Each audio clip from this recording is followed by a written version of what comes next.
আসো তো। এই নাও টাকা। আর শোনো, বাজারে যদি লেবু দেখো তাহলে 6টা নিয়ে আসবা। ঠিক আছে মা। মা, টাকায় কম পড়বে না তো? টাকা আরো বাঁচবে।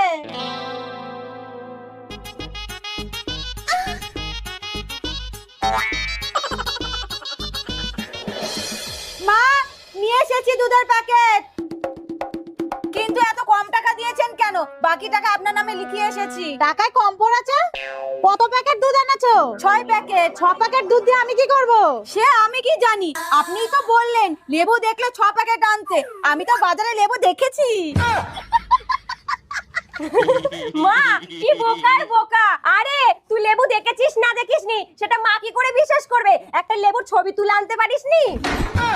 ইস, একদম ভুলে গেছি, আমি এক্ষুনি ছবি তুলে নিয়ে আসছি।